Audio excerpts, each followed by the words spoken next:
All right, so we got the ratings back for Grant's night one, and they're okay.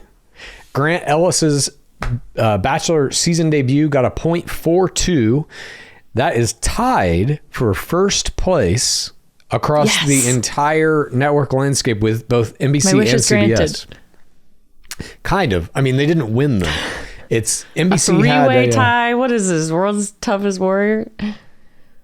It's called Special Forces World's Toughest Test, first of all. Wow. Show some respect. We did see NBC had a 50 years of SNL music special that also got a 0.42, and CBS had a new episode of The Neighborhood that also got a 0.42. If you look at the raw viewers, Bachelor actually came in last place across all networks. The Neighborhood got 4.66 million. What about CW? Did beat CW. I consider that outside the scope of the four major networks, though. Take that, CW. The Neighborhood got a 4.66 million.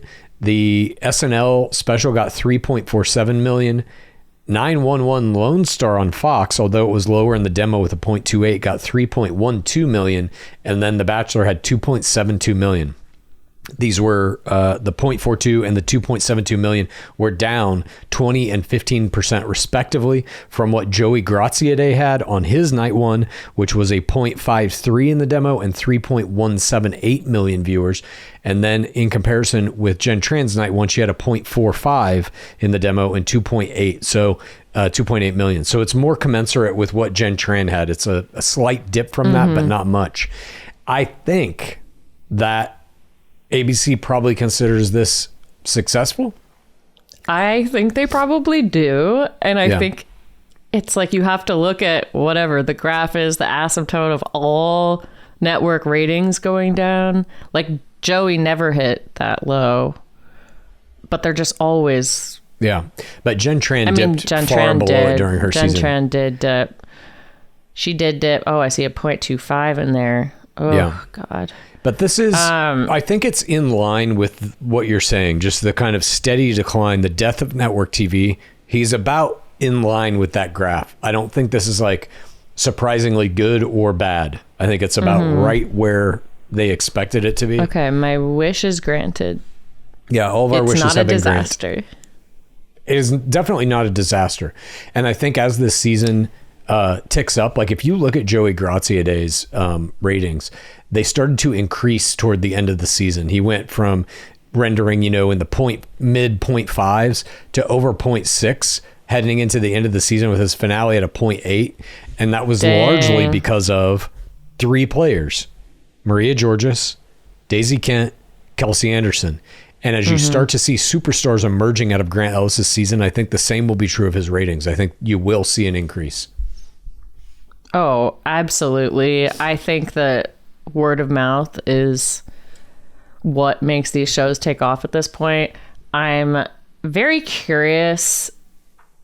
Like, I wonder if the not only the age demo, but the gender breakdown makes a big difference in these ad sales of like, well, yeah, it's fewer people, but we know it's all women, so we can do these all women ads. Yeah, the only thing that matters for ads is the raw viewer number is like irrelevant. It is literally that rating in the whatever the 18 to 45 year old demographic is. That's how the ad numbers are set. So if they're, they're not more targeted for like specific things like. Oh yeah, totally. They are. I mean, look at the ads that you get during Bachelor. You can see it's like all Crest White strips and like hair care products and stuff, makeup, the grocery store and Serena Maybelline ads and stuff like that. So I don't think that they're, necessarily in a bad way in terms of their ratings. I think they did pretty well.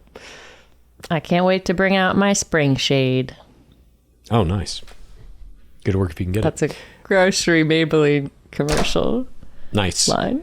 All right, let's move on to talking about our TikTok and Instagram gains so far this week. We are starting, of course, with Grant Ellis, our season 29 Bachelor. His Instagram, he has 99.5K with a gain of plus 13.1K this week. Pretty good. Knocking on the door of that 100K club. Yeah. On TikTok, he gained 300, bringing him to 13.9K total. Knock on the door Now, of that 14K club. The 14K club calls, you enter that call. That's right. We then have our top player chart. Did we get gains this week? Our number 5 gain was Lydia Garr, gained 3,690 Instagram followers this week. Damn. So that's pretty good. And that's in 5th place. All right. 4th place is Chloe Costello, who gained plus 3,866. I think this is the t-shirt play. I don't think it's an error. I think the poll's doing well for me on Instagram on that too. All right. Our number 3 highest gain this week was Juliana Pascarosa. The gain was 7,522. Dang. This is good. I mean, this is like way better, I think, than we've seen in the past years on night 1. 2nd place is Alicia Gupta with a gain of 8.2K. And 1st place in gains goes to Rebecca Garrett, gained 11.6K. Damn. I mean, that is astounding to me. Are we in a different era here? This is very good. Is Instagram I feel coming like we back? were recently reading, in the hundreds. Yes. So Instagram might be coming back. I don't know. Well, let's take a look here. Here's the top Instagram chart overall. In 5th place, it's Parisa Shifta with 12.8K.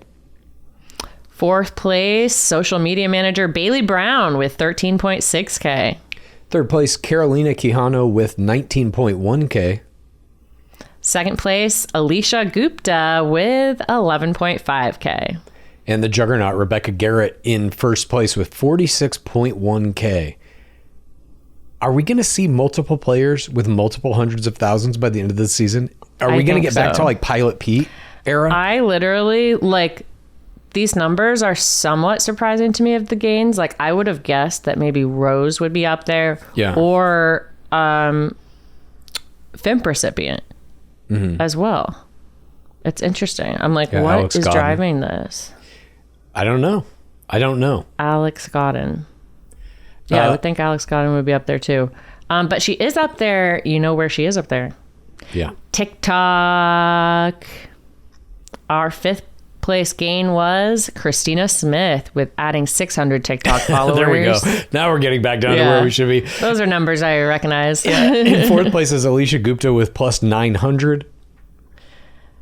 3rd place, Juliana Pascarosa gained 989 TikTok followers. 2nd place is the juggernaut Rebecca Garrett with plus 1,030. And the number 1 gain by a lot, Alex Godden gained 4,318 TikTok followers. Wow. And then if we look at the overall chart, you see Alex Godden is in 5th place with 5,353. So she gained almost all of her current TikTok following. Like, what is that? 80% of it roughly? On night 1. Incredible. We see 4th place, Christina Smith, 12.9K. 3rd place, Carolina Quijano, 11.9K. 2nd place, Bailey Brown, 17.9K. And in 1st place on the TikTok chart, Alicia Gupta with 25,000 followers. Wow. Let's go. Also, we have some interesting news to report. Obviously, we're going to be talking about the Matt James and Rachel Kirkconnell breakup and the appearance on Call Her Daddy and Bachelor Nation News. But we do have some gains and losses. And parasocial plays. It's basically the biggest thing this week in the nation. But we do want to talk about the Instagram gains and losses as a result of this breakup post and Kirkconnell appearing on Call Her Daddy. Matt James had 1,005,289 followers as of January 16th. And then after the Call Her Daddy interview, he dropped 5,000 roughly to 1 million. And now as of today, January 30th, he's sitting at 976K, losing another 30,000 basically.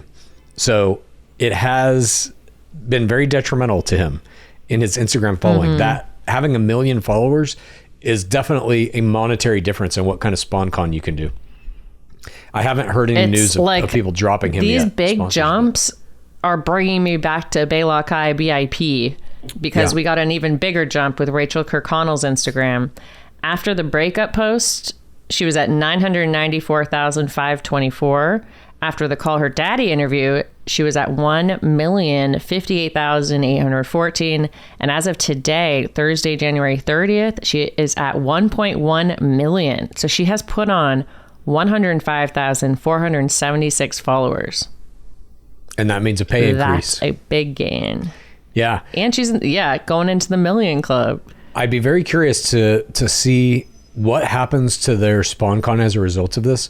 Are there brands that are going to drop Matt James now? Will they go with Rachel Kirkconnell? 100%. I think she's going to get the Call Her Daddy interview already has 2.1 million viewers. I think that's more than watched the Kamala Harris one.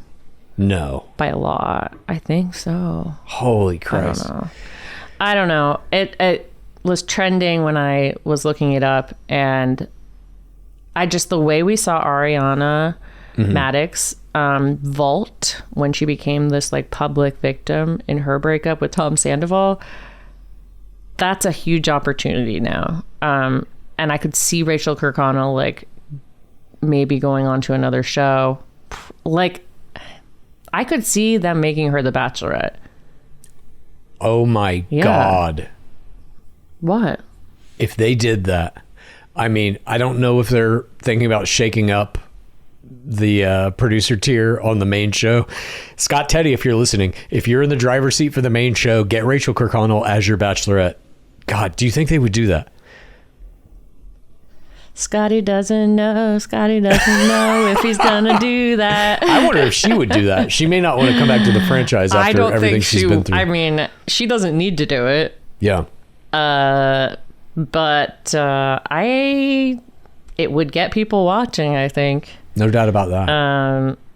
And that's 105,000. I mean, we'll see by the end of the week. I would imagine that would go to like 150,000. Maybe it's not like significant enough, but time will tell. Please rate this podcast.